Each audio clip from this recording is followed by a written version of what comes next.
श्रेयस इकडे ये. अगं ती पाकळी तिकडे नाहीच आहे. पाकळी कुठे उडून गेली मला काही.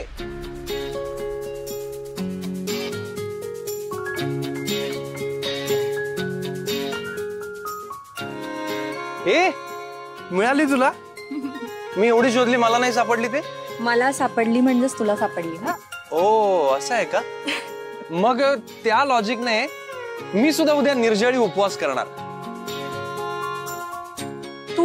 तू म्हणजे कुठून कुठे जातोय श्रेयस?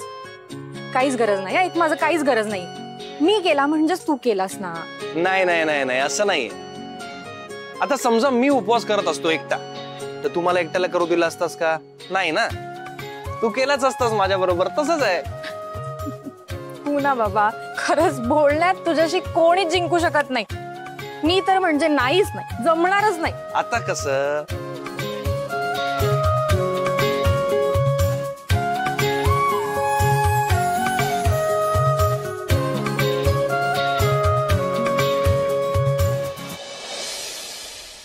माझ्या जीवाची चिडचिड होते अक्षय. ती गावठी तारा कायमची आपल्या डोक्यावर येऊन बसायला ना आता थोडेच दिवस उरलेत. आणि अक्षयराव, लग्न थांबवायला एकही तोडगा मिळालेला नाहीये आपल्याला. आत्याचंही नेमकं काय चाललंय तेही कळलं नाही आपल्याला. तुला सांगतो श्रावणी, मला काहीच सुचत नाहीये.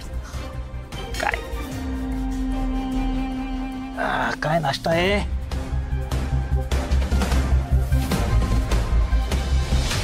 चला आजपासून लग्न सुरू.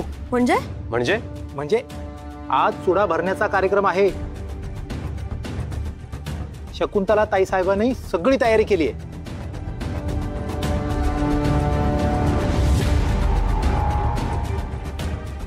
श्रावणी, तुझ्यावर मेहंदीची जबाबदारी दिली होती. काय झालं त्याचं? केली ना तयारी? हो, ती मेहंदीवाली मुलगी मी सांगितली आहे, ती येईल. हा अच्छा. आणि अक्षय, तोरणाचं काय झालं? आणि आजीला जसं हवं होतं तसं फुलांचं तोरणही ऑर्डर केलंय. ओके.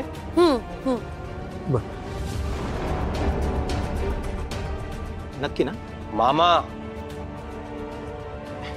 नाही तसं नाही. मला उगाच तुमचा आवाज पोकळ वाटतोय. वाटणारच. तुम्हाला आमच्या प्रत्येक गोष्टींबद्दल शंका वाटणारच. आरोपीच्या पिंजऱ्यात उभं केलंय ना आम्हाला. मोठ्या गोष्टी काय किंवा साध्या काय आम्ही करतो ती सगळी फसवाफसवीच ना. पण इथे ताराची एवढी मोठी फसवाफसवी चालू आहे त्याचं काहीच नाही. ती बरी चालतीये तुम्हाला? हा अहो मामा, पूर्ण दिवस श्रेयस श्रेयस करून नाचता ना तुम्ही. मग त्या ताराला आराध्या म्हणून त्याच्या गळ्यात बांधणार? ही केवढी मोठी फसवणूक आहे. त्याचं काय? त्याचं काय? बोला ना, बोला ना मामा. आता काय दातखिळी बसली तुमची?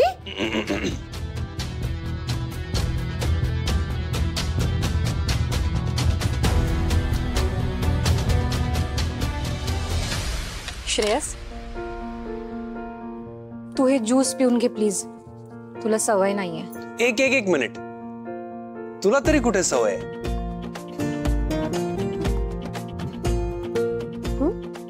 तू कुठे रोज उपवास करतेस? वर्षातून एकदा किंवा दोनदा करत असेल. मग तरी पण मी करणार आहे. पण तू करायचं नाहीयेस. हा? अरे नाही नाही नाही, मी अरे अरे अरे, तुम्ही दोघं असं भांडू नका बरं. हे बघ, त्याला करायचा आहे ना तर करू दे निर्जळी उपवास. मामा, त्याला झेपला नाही ना तर तो सोडेल ना.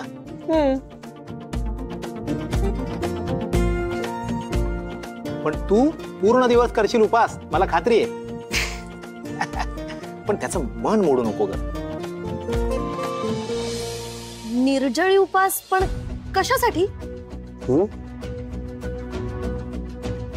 अगं, काल देवळामध्ये नारळ खराब निघाला देवी समोर फोडताना. त्याचं निराकरण म्हणून गुरुजींनी आराध्याला उपास करायला सांगितलंय. आणि तिच्यासोबत श्रेयसलाही करायचा आहे निर्जळी उपास.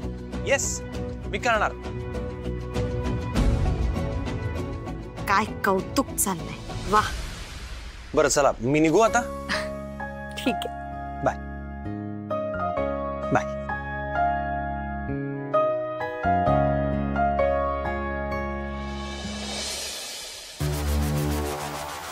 अक्षय बघितलंस ना किती प्रेम उतू जात होतं त्यांचं. नाटकं चालू आहेत नुसती.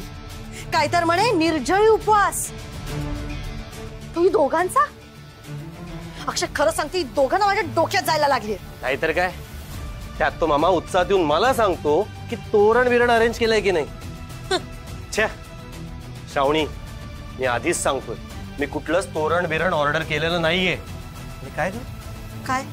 तुला काय गरज होती त्या मेहंदीच्या अरेंजमेंट साठी हो म्हणायची? अरे नाही बाबा, मी त्या मामाला खोटं बोलले. मी काहीही केलेलं नाहीये असं, कळलं?